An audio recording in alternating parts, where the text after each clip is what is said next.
श्रीराम श्रुते पुसती कोण ग्रंथ, काय बोलिले जियथ. श्रवण केलियाने प्राप्त काय आहे. ग्रंथा नाम दासबोध, गुरु शिष्यांचा संवाद. येथ बोलिला विशद भक्ती मार्ग. नवविधा भक्ती आणि ज्ञान, बोलिले वैराग्याचे लक्षण. बहुधा अध्यात्म निरोपण निरोपिले. भक्तीचे न योगे देव, निश्चय पावती मानव. ऐसा हे अभिप्राव ये ग्रंथी. मुख्य भक्तीचा निश्चय, शुद्ध ज्ञानाचा निश्चय. आत्मस्थितीचा निश्चय बोलिलासे. शुद्ध उपदेशाचा निश्चय, सायुज्य मुक्तीचा निश्चय. मोक्ष प्राप्तीचा निश्चय बोलिलासे. शुद्ध स्वरूपाचा निश्चय, विदेह स्थितीचा निश्चय. अलिप्तपणाचा निश्चय बोलिलासे. मुख्य देवाचा निश्चय, मुख्य भक्ताचा निश्चय. जीव शिवाचा निश्चय बोलिलासे. मुख्य ब्रह्माचा निश्चय, नाना मतांचा निश्चय. आपण कोण हा निश्चय बोलिलासे.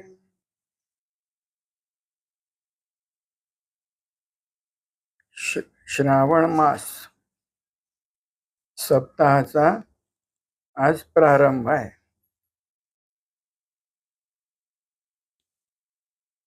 आणि दासबोध ग्रंथ आहे.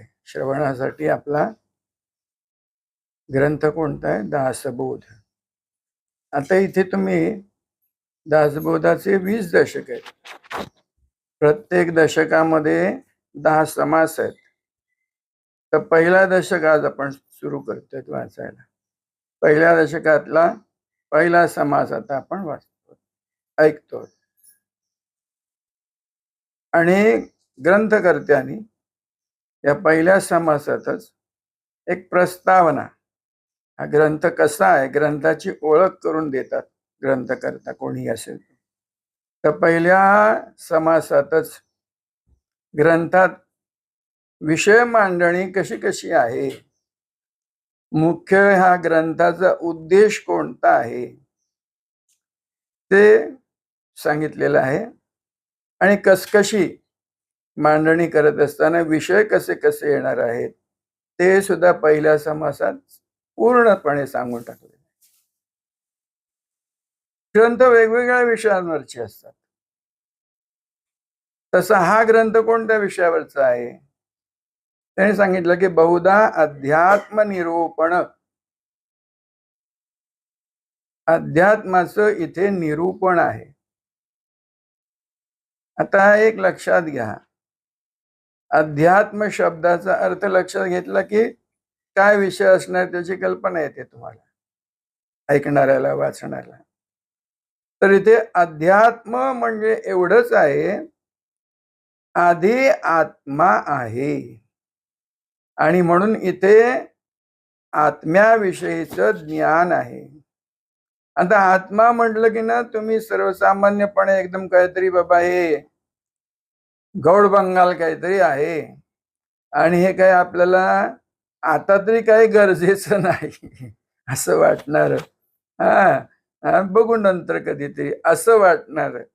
आत्मा म्हटलं की आत्मा, परमात्मा, अध्यात्माची काही काय विद्या, अध्यात्म विद्या, की बाबा नको, ते खूप काहीतरी कठीण असणार, अवघड असणार, ते काय आता एवढ्यात आपल्याला काय वाचायची काही गरज नाही असं.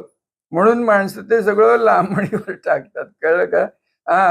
आधी बाबा दैनंदिन गरजेचं खायला प्यायला काय, नोकरी धंदा, विषय, अभ्यास, शाळा, कॉलेज, या विषयीचं काय असलं तर बाबा वाचलं तर त्याच्यात काहीतरी फायदा आहे, काहीतरी नफा आहे असं वाटतं. तर तो आधी एक फार मोठा गैरसमज आहे, लक्षात घ्या. की पहिला गैरसमज कोणता? तर अध्यात्म म्हणजे काहीतरी कठीण आहे, अवघड भाग आहे. तर ते साप मिथ्या गोष्ट आहे, खोटी गोष्ट आहे. हा, आणि अध्यात्मावरची काही पुस्तक असतील, ग्रंथ असेल, काही निरूपण असेल किंवा काही विषय कोण मांडत असेल, तर हे काहीतरी अवघड बाबा, आपल्याला आता ते ऐकायची आता तरी काय फारशी गरज नाही, असं जे वाटतं ना, तेही खोट आहे. तर हे अध्यात्म ज्ञान प्रत्येकाने ऐकलं पाहिजे. आणि असं नाही की वय झाल्यावर म्हाताऱ्या माणसांनी वगैरे ऐकलं पाहिजे, असं नाही, अजिबात नाही. कामधंदा करणाऱ्यांनी, प्रपंचातल्या लोकांनी, गृहस्थधर्मी, अगदी विद्यार्थी, सर्वांनी, विद्यार्थ्यांमध्ये अगदी लहान मुलांनी सुद्धा हे ऐकायला पाहिजे. अगदी ऐकलंच पाहिजे. का? का? बाकी सगळं ज्ञान ऐकायला पाहिजे, मग अध्यात्माचं ज्ञान का ऐकायला नको? ऐकलं पाहिजे. कारण अध्यात्म म्हणजे काय, तर आपली माहिती आहे ती. आत्मा म्हणजे आपण. आत्मा ह्या शब्दाचा अर्थ काय? आपण. हे लक्षात घ्या. आत्मज्ञान म्हणजे काय, तर आपली माहिती आहे ती. ज्ञान म्हणजे अवघड वाटतो शब्द. माहिती आहे ती आपली, की आपण म्हणजे काय, आपण कसे आहोत, कसे खरे, कसे आपलं रूप, स्वरूप शब्द घ्या तिकडे. आपलं रूप, आपलं स्वरूप सत्य म्हणून काय आहे, हे लक्षात आलंच पाहिजे. जगाची माहिती घेतो माणूस, स्वतःची माहिती विसरून जातो. आयुष्यभर, आता हे अध्यात्म आहे, आता जे तुमच्या कानावर पडणं ते अध्यात्म ज्ञानच आहे.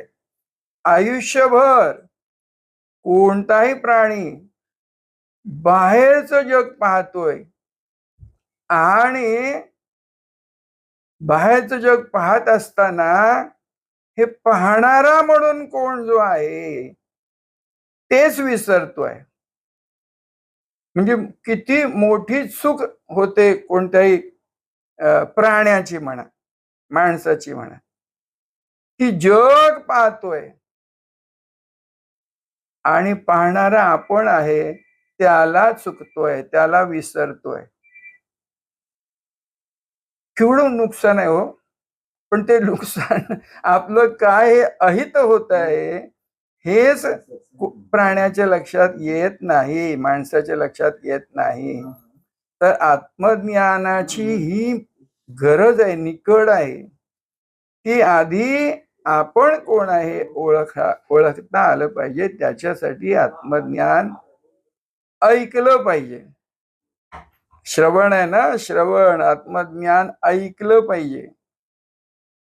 जे वाचन करतो आपण ना, ते वाचनही, आता कोणी वाचणारा नसेल, पूर्वी वाचणारा एखादा असायचा शिकलेला शहाणा, आणि तो समोर जे शिकत नसत, वाचत नसत, ग्रंथ उपलब्ध नसत असे, तर त्यांना ते वाचून, स्वतः वाचून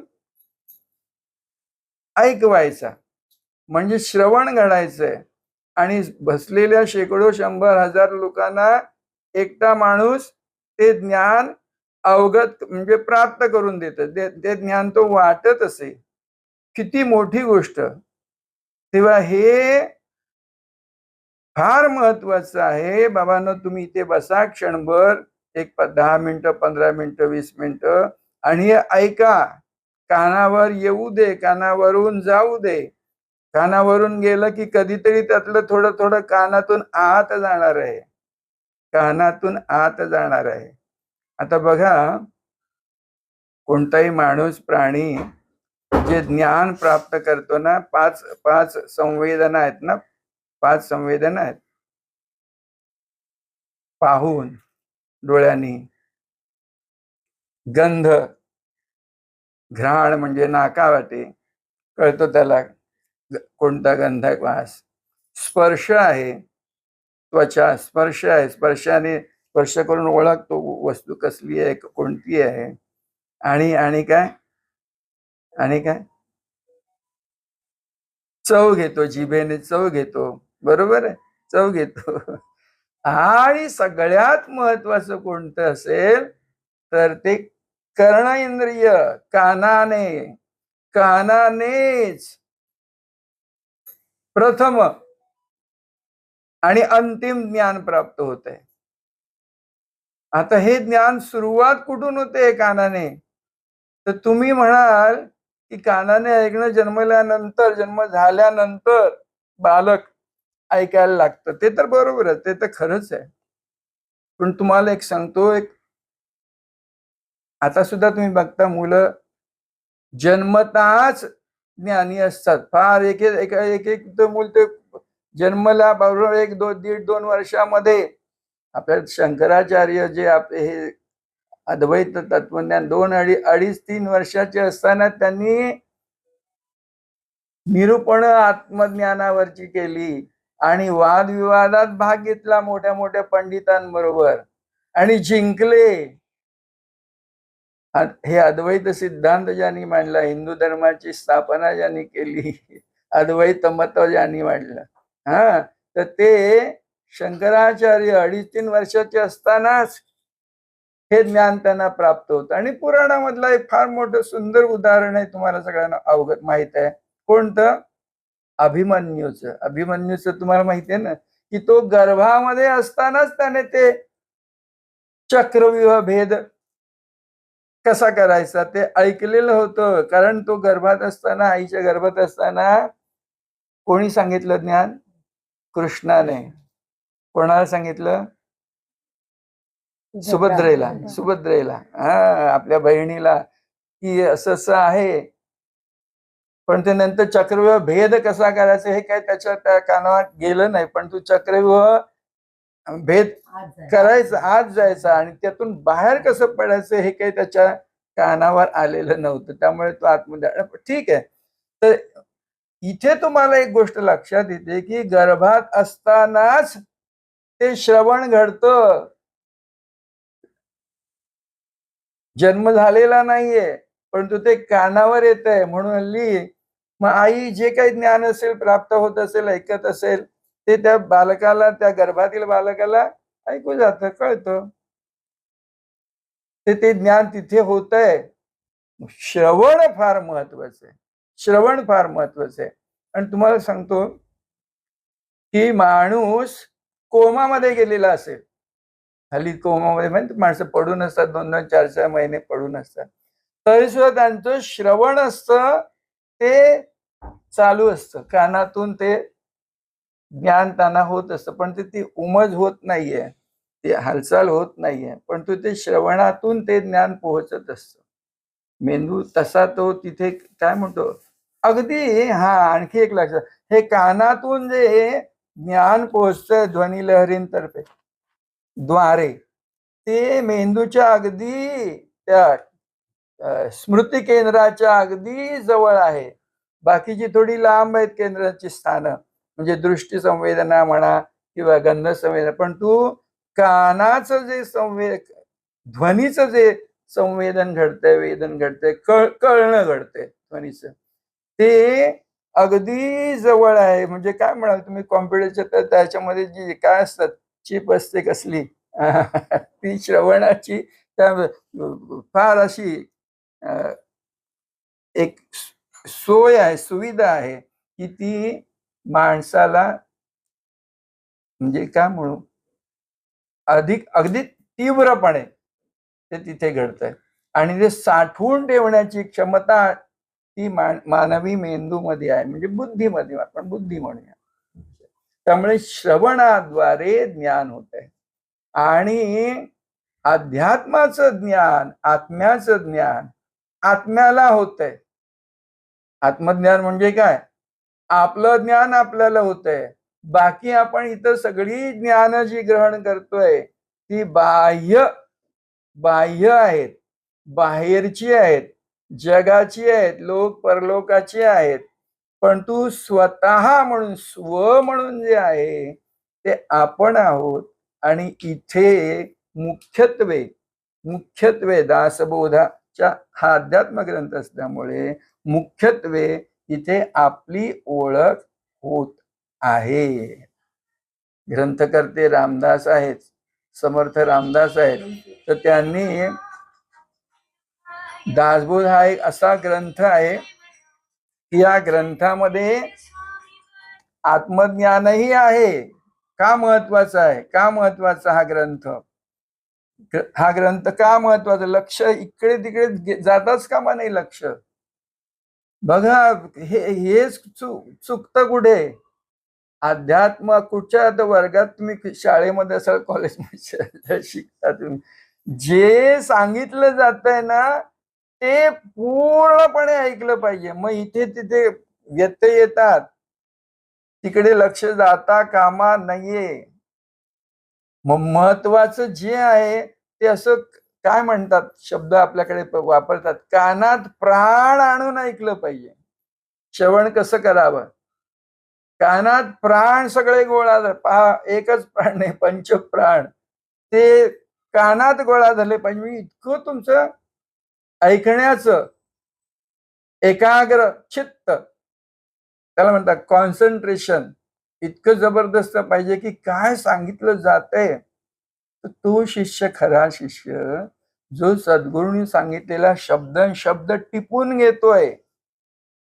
पूर्वीच्या काळी काय असे रेकॉर्डिंग आणि असं नव्हतं. एकदा सांगितलं की लक्षात ठेवायचं शिष्याने. त्याला गुरु वचन पाळणं म्हणतात. हे आता हे ऐकते कानावरून ते गुरु वचन आहे असं समजा. मग हे जे सांगितलं जातंय ते असं टिपून घ्यायचं. काय महत्वाचं सांगतात ह्या सगळ्या 10-15 मिनिटं 20 मिनिटं, त्यातलं महत्वाचं काय होतं असं नंतर ते स्मरण झालं पाहिजे, नंतर ते आठवलं पाहिजे. शब्द जसाच्या तसा आठवला पाहिजे. शब्द म्हणजे वचन आहे आणि वचन अध्यात्माचं वचन म्हणजे स्वरूपच आहे. स्वरूपच आहे. तर शब्दातून, शब्दाचं सामर्थ्य काय? शब्दाचं सामर्थ्य हे आहे की अरूप जे आहे ते रूप तुमच्या समोर उभं राहतंय शब्दातून. आता हे सगळं जग जे निर्माण झालेलं आहे ना ते शब्दातूनच आहे. काही नसताना आहे, पुढे पडलं. काही नाहीये. आता हे अध्यात्म म्हणून लक्षात ठेवा. आत्मज्ञान म्हणून काय लक्षात ठेवा की हे जे काही दृष्टीला पडतंय ते काही नाही आहे. मग काय आहे? दृष्टीला पडतंय ते काही नाहीये. मग काय आहे? दिसतं तर खरं. मग त्याला ब्रह्म म्हणा. दिसतं ते काय आहे? ब्रह्म म्हणा. दिसतं ते ब्रह्म आहे. कोण कोण पाहतोय? कोण? तोच पाहतोय. ब्रह्मच समोर जे दिसतंय ते ब्रह्मच पाहतोय. हे लक्षात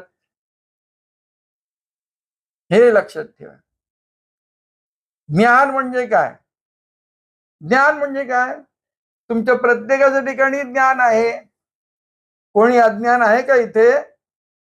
कोण असं म्हणजे मला काय कळत नाही असं म्हणतो ना तो अज्ञान. कधी म्हणू नका की मला काय कळत नाही. अरे काय कळत नाही हे तरी कळतंय ना, म्हणजे ज्ञान आहे.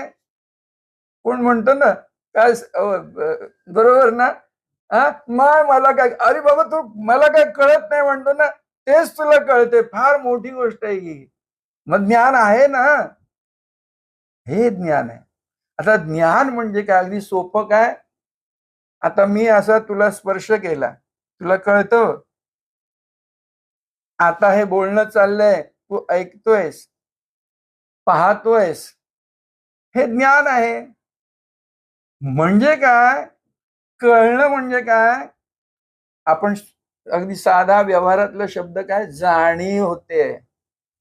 अरे एवढं तुला, मला जाणीव आहे म्हणतो ना, हो मला कळतंय म्हणजे काय? मला जाणीव आहे. जाणीव म्हणजे ज्ञानच आहे. प्रत्येक जण ज्ञानेश्वर आहे. प्रत्येक जण ज्ञानेश्वर आहे. प्राणी मात्राच्या ठिकाणी जाणीव आहे. किडा, मुंगी आणि कोण ब्रह्मदेव असेल, प्रत्येकाच्या ठिकाणी जाणीव सारखीच आहे. हे पान आहे ना, फूल आहे ना, त्याच्यामध्ये सजीवता आहे.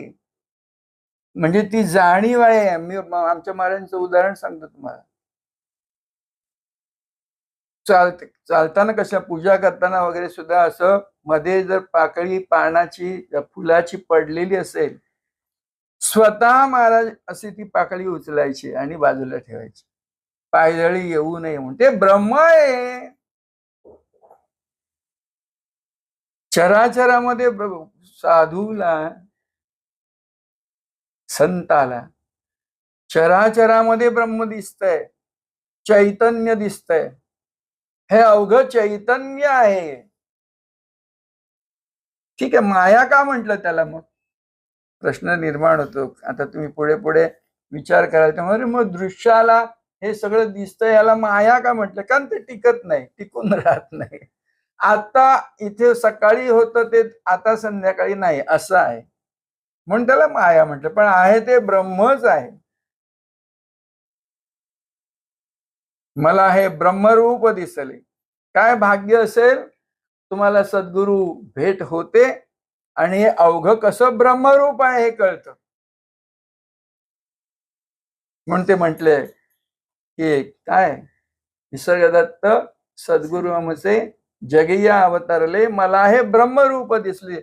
महाराजांची सद्गुरूंची भेट झाली आणि कळलं की हे कसं ब्रह्मरूप आहे. काय भाग्य आमचं. हा, तर जाणीव हेच तुमचं रूप आहे, स्वरूप आहे म्हणा, आणि ब्रह्म म्हणा आणि परब्रह्मही तेच म्हणा, काय हरकत नाही. कारण देह हा जो देह आहे शेवटी आहे ना, कळतोय ना देह म्हणून. मग देह कशामुळे आहे? जाणीवेमुळे. जाणीव आहे. मग जाणीव कशामुळे? जाणीवेच्या आधी म्हणून जे आहे ते तत्व आहे, ते तत्व आहे. जाणीवही आता बघा ना, तुम्हाला बसल्या जागी तुम्हाला कळतं की मी आहे, मी आहे, कळतंय ना, म्हणजे जाणीव आहे. आता देह बसलेल्या जागी असेल किंवा चालता फिरता असेल, काही करत असेल,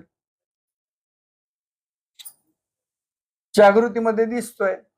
झोपेमध्ये देहाचं तेवढं स्मरण राहत नाही, स्वप्नामध्ये तेवढं अस्पष्ट असं राहतंय.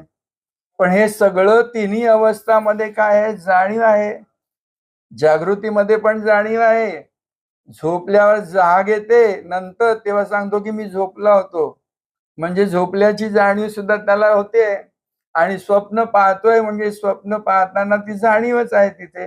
म्हणजे काही झालं तरी जाणीव एकच आहे.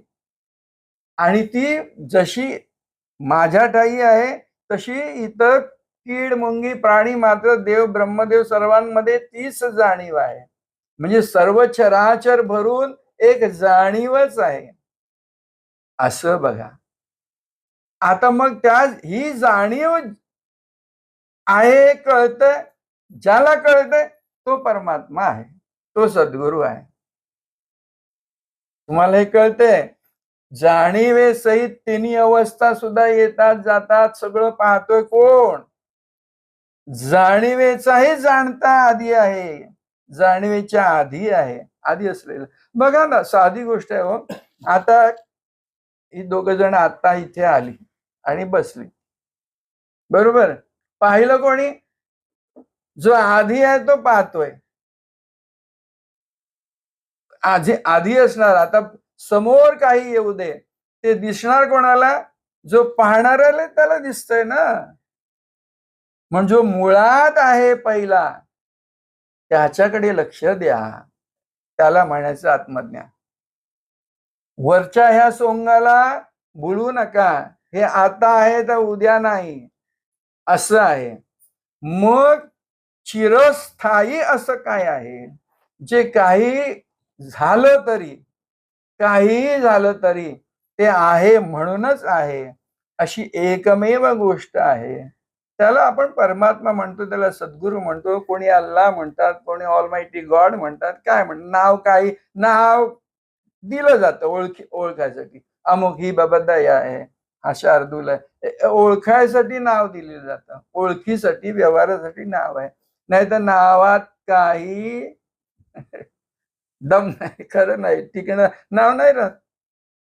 दृश्यामध्येच ते सगळं जमा होतं. दृश्य अदृश्य होतं. दृश्य अदृश्य का होतं? दृश्य अदृश्य का होतं? साधीच गोष्ट आहे ती. का होतं? कारण दृश्य त्या अदृश्यावर आधारित असतंय. दृश्य अदृश्यावर आधारित आहे ते. दृश्य अदृश्यातूनच येतंय.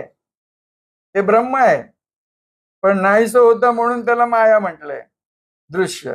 तर ते अदृश्य म्हणून जे आहे ते कायम राहणार असं आधी अनादी ते जे आहे त्याच्यातून निर्माण होतंय आणि पुन्हा अदृश्य होणार. ते जे दिसतं ते नाहीसं होणार हा सिद्धांत आहे सृष्टीचा.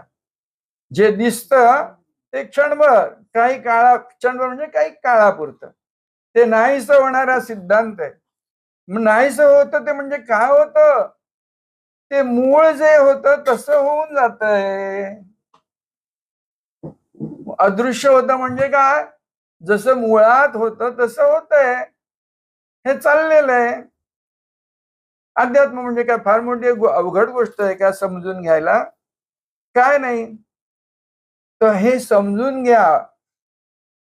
समजणं म्हणजेच साक्षात्कार आहे. Understanding is realisation. तर हे समजून घ्यायचंय. कुठे मॅडम समीरा मॅडम कुठे जायला काय देवळात जाऊ नको, खाई जाऊ नको, की तपश्चर्या करू नको, हिमालयात जाऊ नको, उपास तर अजिबात करू नको. उपास करू नको. तब्येतीसाठी करा. वेट वाढतंय, वेट लॉस साठी करा एखादा दिवस. तर ते तुमचं आरोग्य चांगलं होईल. शरीराचं तुमचं म्हणजे शरीराचं आरोग्य चांगलं होईल म्हणून उपास करावा. काय नाही त्याच्यात, उलट फायदा आहे थोडासा.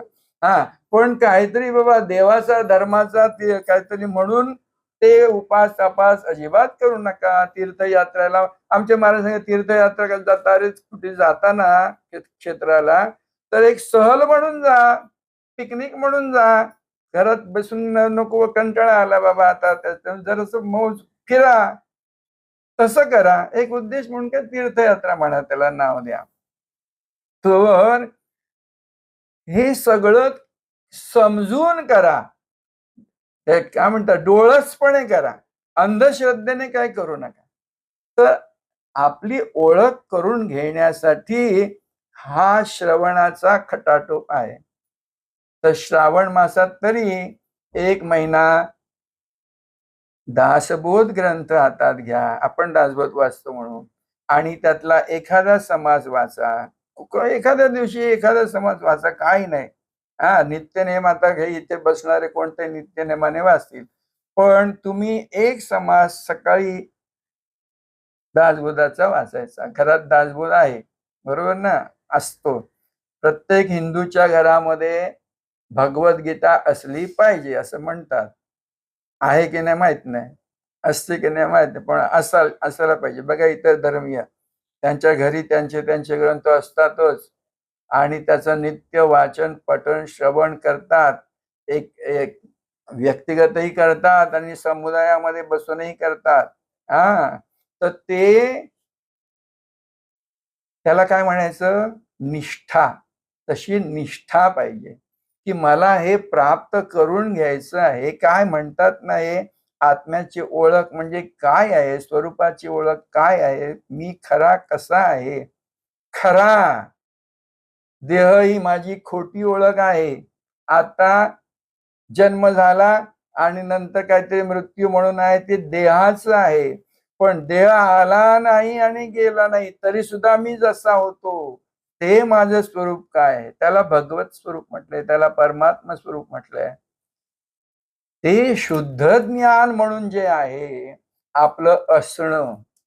बघा मी आहे म्हणजे देह म्हणून मी नाही, तर मी परमात्म स्वरूप म्हणजे जे आधी अंतरहित आपलं असणं आहे ते माझं असणं आहे. तो मी आहे. I am that. तो मी आहे. सोहम तो मी आहे. हा नव्हे. हा जो दिसतो भासतो तो वावरतो हा मी नाही. तर हे सगळं जो पाहतो आहे, पाहतोच आहे फक्त. त्याला वाटतं मी अमकं केलं तमकं केलं, पण तो काही करत नाही. देहाच्या क्रिया होतात, देहाच्या क्रिया होतात. मनाने तो म्हणतो मी केलं म्हणून, बुद्धीने त्याचं आणखी घट्ट करून टाकतो, हा मी हे केलं. अरे तू म्हणून काही गोष्ट नाहीये. मी म्हणून काही, मी हा खोटा आहे, मिथ्या, केवळ भासरूप आहे. म्हणजे रात्रीचं स्वप्न कसं पाहतोय तसं मीच असणं आणि वावरणं आहे. केवळ स्वप्नरूप आहे, केवळ भासरूप आहे. तर हा भास खोटा आहे. निराभास म्हणजे भास नाहीसा झाल्यावर जे आहे ते सत्य, त्याला निराभास म्हटले. मग भास निराभास त्यांच्या ग्रंथांचं नाव भास निराभास. तर हे भासरूप त्या निराभासावर आधारित आहे. हे दृश्य ते जे मूळ अदृश्य आहे त्याच्यावर आधारित आहे. तर ते मूळ असणं आपण आहोत, त्याची ओळख करून घ्यायची, बस. ओळख करून गेली की काय लक्षात पण नाही राहिलं तरी चालतं, चालतं. ओळख एकदा झाली ना, मला कळलं हे काय माझं सत्स्वरूप आहे, सत्स्वरूप काय आहे हे कळलं, कळलं पुरे. मग झालं, ते कायम झालं. ते कधी नाहीस होणं. एकदा ती ओळख तुझी झाली ना, बस. मग ती काय लक्षात, आता हे ज्ञान तुम्हाला कसं पाठ करावं लागतं, लक्षात ठेवावं लागतं. मग टेस्ट होणार तेव्हा येणार, मला उत्तर लिहिता आलं पाहिजे. हा, तसं ते ज्ञान तसं नाहीये. एकदा गुरुकृपेने, सद्गुरूंच्या आशीर्वादाने, हे फार महत्वाचं आहे. सद्गुरु, गुरुकृपा हे जे आहे, हा शब्द वापरते बोलताना त्याचं कारण फार महत्वाचं आहे. तर ते गुरुकृपा म्हणजे ते मूळ जे आहे त्याची कृपा. मग ते तुझं असणंच आहे.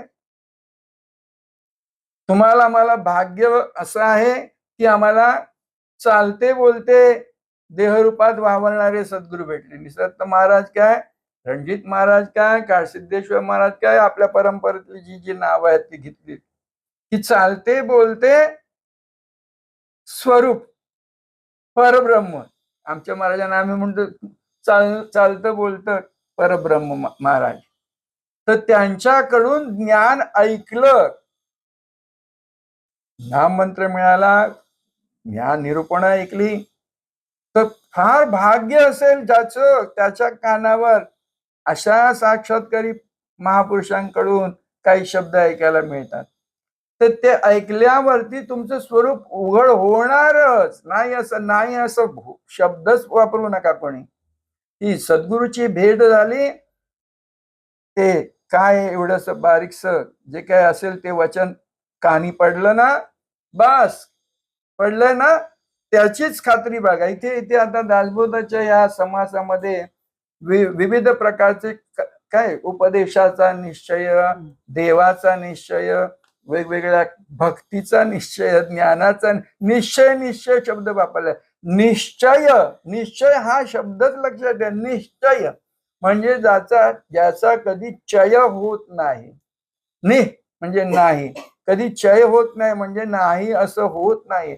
वापरलं जात नाही. वापरल्यावरती एखाद्या गोष्टीची झीज होते आणि मग ती गोष्ट नाहीशी होते. पण निश्चय म्हणजे काय, आहे तसंच आहे, वापरलं तरी तसंच आहे. परब्रह्म परब्रह्म सगळीकडे परब्रह्मच वापरलं जात आहे, परंतु त्याचं एवढं कणभर सुद्धा झीज होत नाहीये. हे सगळं आहे ते परब्रह्म, परब्रह्मच आहे. तेच वापरलं जाते सगळं, सर्व चराचरामध्ये जे काही ब्रह्मांड म्हणून आहे ना, ते तेच आहे, तेच वापरलं जाते. परंतु एवढीशी सुद्धा कण कण म्हणून वेगळं नाहीच आहे परब्रह्म. तो कण जो आहे तो तेच आहे. अणुरेणिया थोकडा तुका आकाशा एवढा. म्हणजे अवघं ब्रह्मांडही त्यानेच व्यापलेले त्या कणभराने. असो ते आहे, नाहीस होत नाही. ते आपलं असणं आहे. ते आपण आहोत, ते आपण आहोत. हे अशा प्रकारचं ज्ञान ऐकायचं आणि ते श्रवणातून साठवून ठेवायची गरज नाही. ते एकदा ऐकलं की झालं. आमचे महाराज एक निरूपण करता करता असे बोलतात महाराज काय सांगतात की बाबांनो, हे ऐकून ठेवा म्हणजे ऐका फक्त, बाकी काय करायला जाऊ नका. ऐकून ठेवा. ऐकलं तेच पुरेस आहे. पुरेस म्हणजे तेच पूर्ण आहे. तुम्ही ऐकता तेच पूर्ण स्वरूप आहे. तर हे ऐकणं तुम्हाला साक्षात्कारी आहे. स्वरूपाचा साक्षात्कार देणार आहे. एवढं निश्चयाने खुणगाट बांधून ठेवा. हा, जय गुरु. राजाधिराज सद्गुरुनाथ निसर्गदत्त महाराज की जय. राजाधिराज सद्गुणा सिद्धरामेश्वर महाराज की जय. वाचा. गणाधीश जो ईश सर्वा गुणांचा, आरंभ तो निर्गुणाचा. आता बघा, गणाधीश जो ईश सर्वा गुणांचा. आता तुमच्या समोर जे काही दिसतंय ना ते गुणरूप आहे. रूप प्राप्त झालेलं नाही, दृश्यामध्ये आलेलं आहे. ऐकू येतच म्हणजे काहीतरी गुण आहे. ध्वनीचा ऐकू येतंय, गंध वास येतोय, हे सगळं गुणामधलं आहे.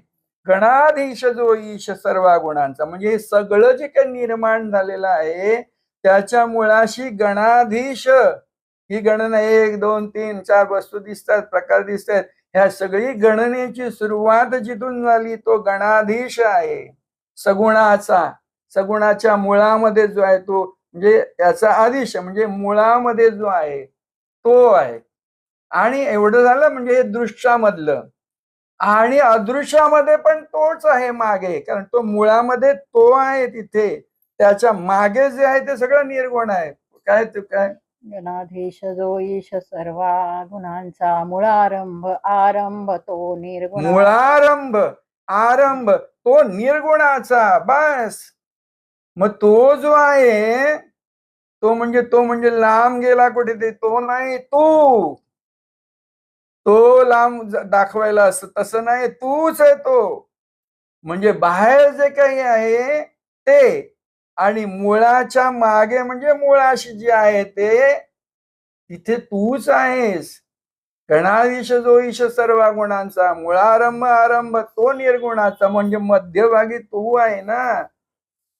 मुळात तू आहेस तर तू सर्व चराचराचा स्वामी आहेस. हे पहा. आणि पाहणी काय करू नको, गप्प बस. हे पहा, हे ओळख. एवढंच करायचंय. हा, जय गुरु. राजाधिराज सद्गुरुनाथ निसर्गदत्त महाराज की जय.